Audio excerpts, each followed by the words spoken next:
Clustering. Como já vimos, a aplicação de clustering em um conjunto de dados gera grupos de itens de dados semelhantes.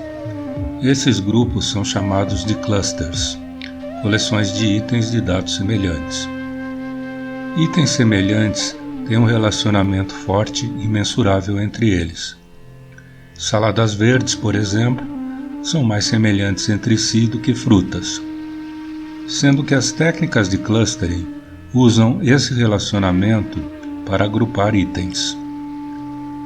A força de um relacionamento entre dois ou mais itens pode ser quantificada com uma medida de similaridade usando um algoritmo.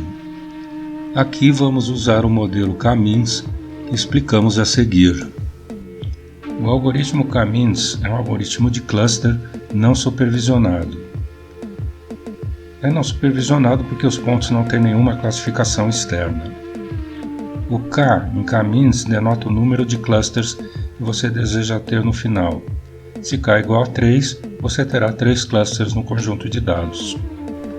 Na figura, temos o mesmo conjunto de dados separados em 2, 3, 4 e 5 clusters.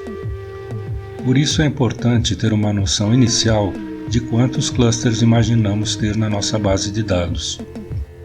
Nessa base de dados chamada de iris, tentamos separar tipos de flores em 3 padrões diferentes. O conjunto de dados consiste em 50 amostras de cada uma das 3 espécies de iris: iris cestosa, iris virgínica e iris versicolor. 4 características foram medidas em cada amostra: o comprimento e a largura das sépalas e pétalas, denotadas por A1, A2, A3, A4. Com base na combinação dessas 4 características, nosso objetivo é separar os 3 grupos. Note que escolhemos 3 grupos, mas não sabemos antecipadamente se podemos separar em 2 ou 4 grupos, por exemplo. Simplesmente recebemos as informações de 4 variáveis correspondentes às dimensões das flores. Aplicando agora o algoritmo K-means do RapidMiner, da mesma forma que fizemos nos exemplos anteriores, como resultado temos uma tabela com o número de pontos por cluster e também podemos plotar um gráfico das variáveis A1 versus A2, por exemplo, e verificamos que elas podem ser separadas em 3 grupos de flores. Embora o processo de clustering possa parecer óbvio para uma pessoa que trabalha com um pequeno conjunto de dados, não é tão óbvio em uma escala maior, quando você precisa agrupar milhões de itens sem examinar cada um. A complexidade se torna exponencial quando o conjunto de dados é grande, diversificado e relativamente incoerente, e é por isso que os algoritmos de clustering existem. Os computadores fazem esse tipo de trabalho melhor do que nós.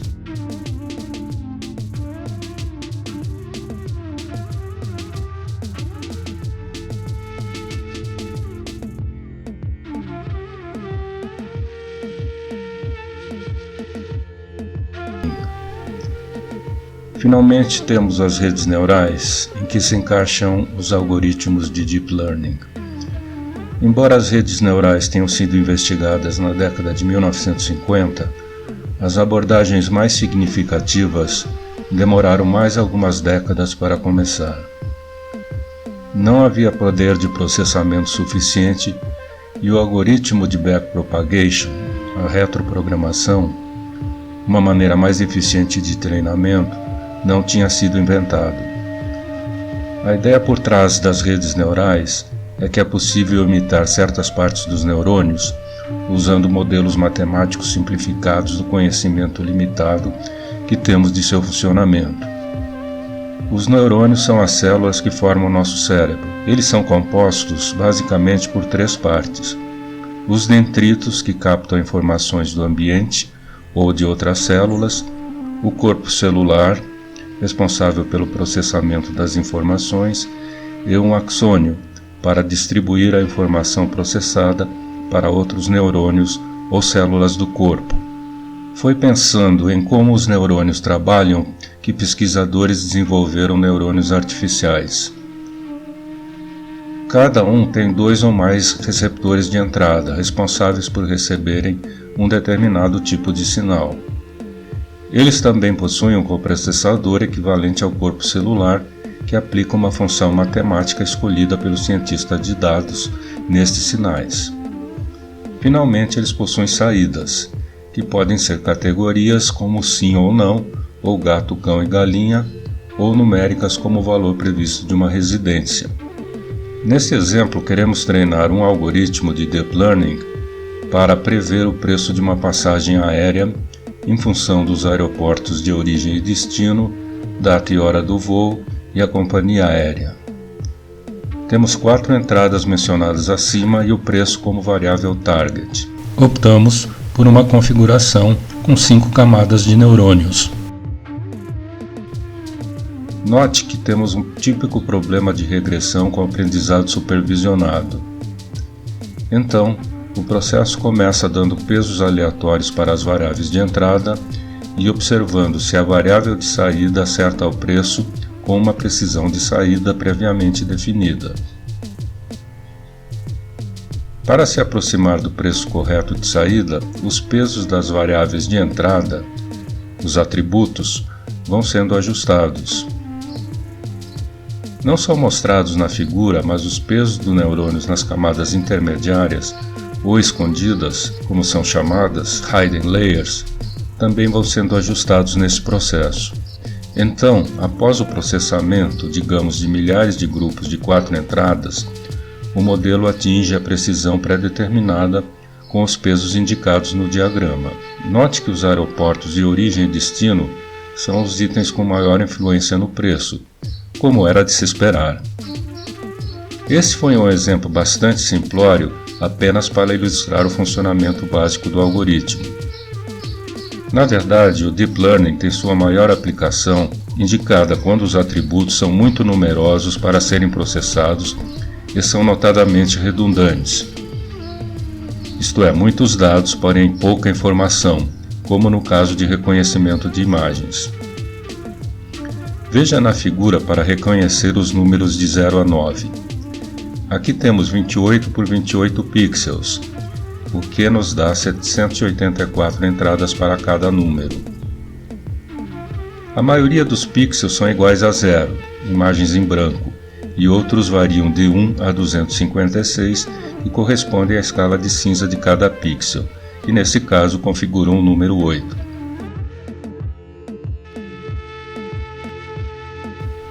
Similarmente, para reconhecer a marca de um carro em uma estrada, todas as informações sobre a pista e o ambiente são irrelevantes. Neste caso, as entradas serão compostas por 32 por 32 pixels, se for escala de cinza, ou 3 vezes isso, se for em cores na escala RGB. Esses dados serão transformados em um conjunto reduzido de características, ou seja, os atributos mais representativos. Se as características extraídas forem cuidadosamente escolhidas, se espera que esse conjunto represente a parte relevante da informação para se executar a tarefa desejada, ao invés de se usar os atributos na íntegra. Veja nesse exemplo de identificação da marca do carro como o algoritmo vai processando a imagem por partes, primeiro as arestas e depois partes do objeto.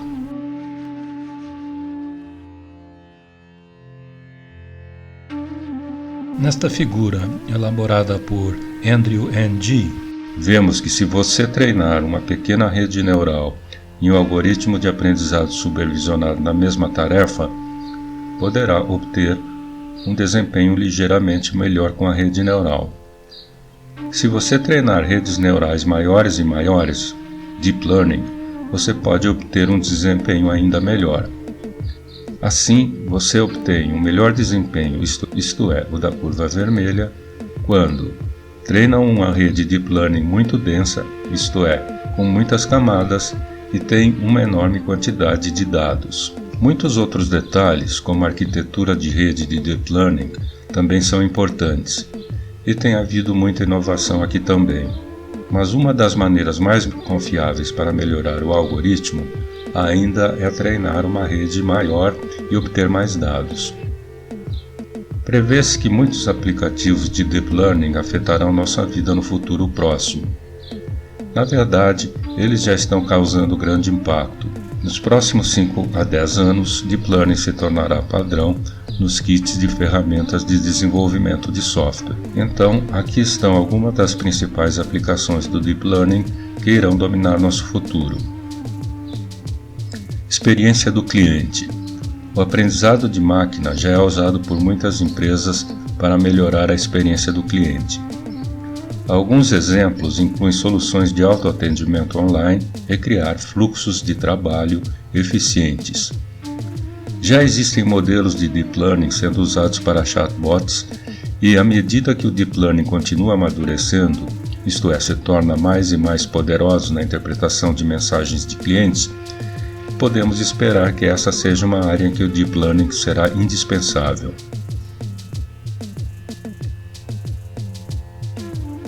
Saúde. Da análise de imagens médicas à análise de genomas e à descoberta de novos fármacos, todo o setor de saúde está sendo transformado pelo Deep Learning. Um dos mais impressionantes sistemas atualmente utilizados nessa área é o Watson da IBM, que dá apoio a decisões clínicas dos médicos baseadas na base de dados integradas de muitos hospitais e até em artigos técnicos recentes. Prever resultados legais. Deep Learning tem a capacidade de analisar os dados para ajudar a fazer previsões sobre os resultados de processos judiciais melhor do que os seres humanos. Os clientes frequentemente pedem para seu advogado prever o futuro com as perguntas como: se formos a julgamento, qual a probabilidade de ganhar? Ou devo negociar? Com o uso de Deep Learning, que tem acesso a anos de dados experimentais, os advogados são capazes de responder melhor tais perguntas. Reconhecimento de imagens. O Deep Learning já produziu precisão sobre-humana para a classificação de imagens, detecção de objetos, restauração de imagens e segmentação de imagens. Note que as aplicações descritas têm a característica comum de terem centenas de atributos, os dados de entrada, que em sua maioria carregam pouca informação, e por isso são ideais para serem tratados com Deep Learning.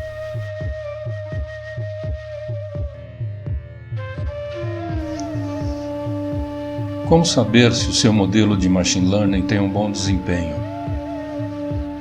Você acreditaria em alguém que alegou criar um modelo para prever acidentes aéreos com 99% de precisão? Bem, aqui está o modelo. Basta rotular todos os voos como não acidentados.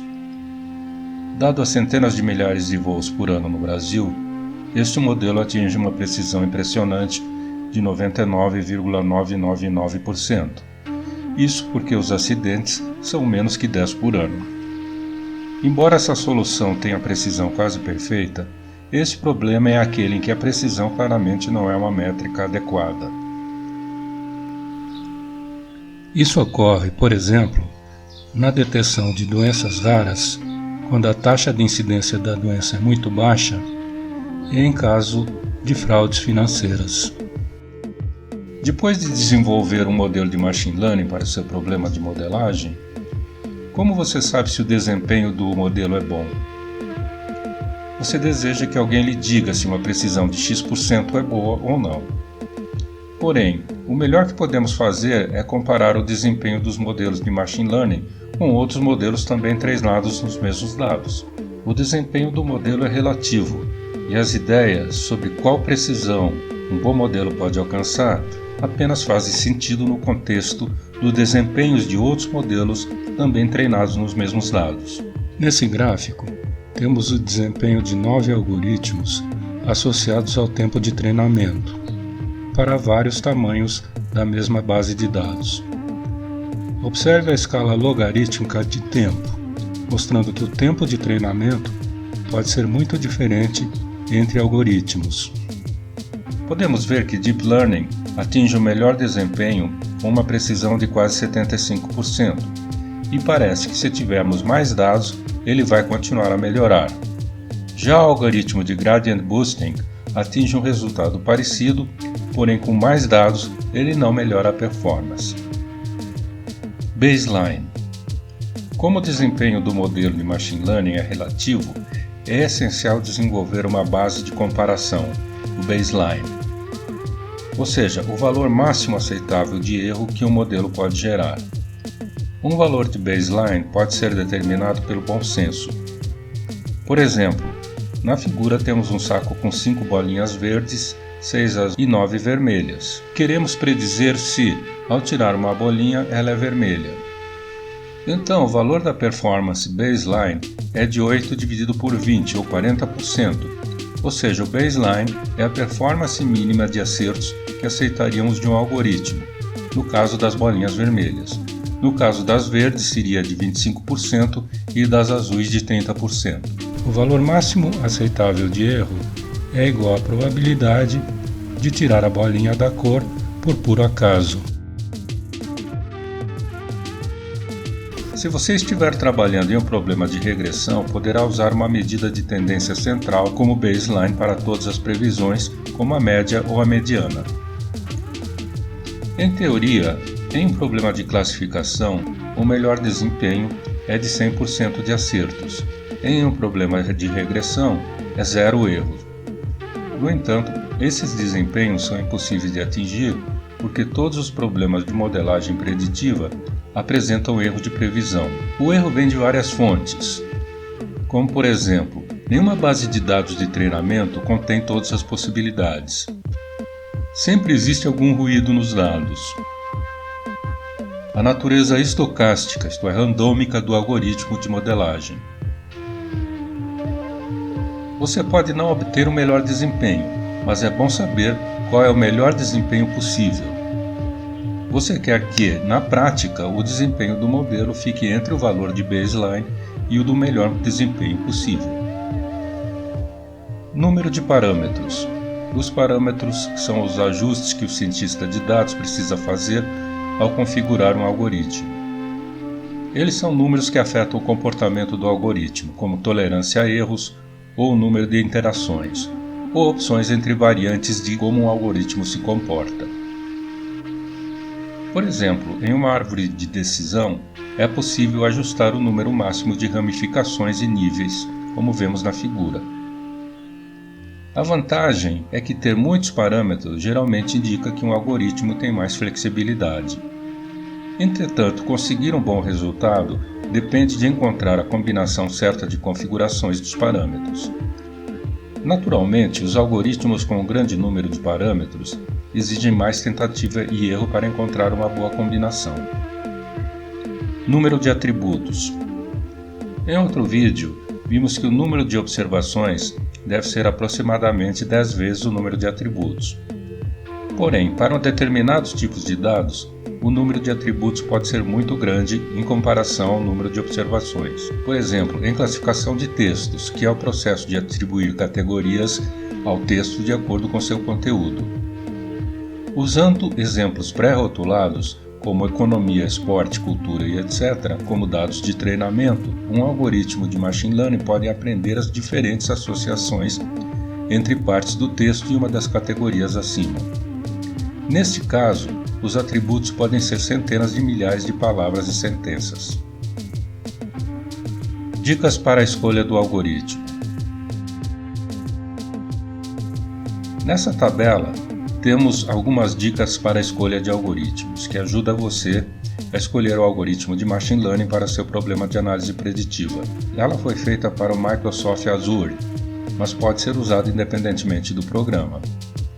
A Microsoft nos diz que essas recomendações são sugestões compiladas de muitos cientistas de dados e especialistas em Machine Learning. Para usar o roteiro, siga o caminho no gráfico. Por exemplo, se você está trabalhando em um problema de classificação multiclasses e suspeita que o seu modelo é linear e ainda quer uma resposta rápida para iniciar, então você usa o Multiclass Logistic Regression.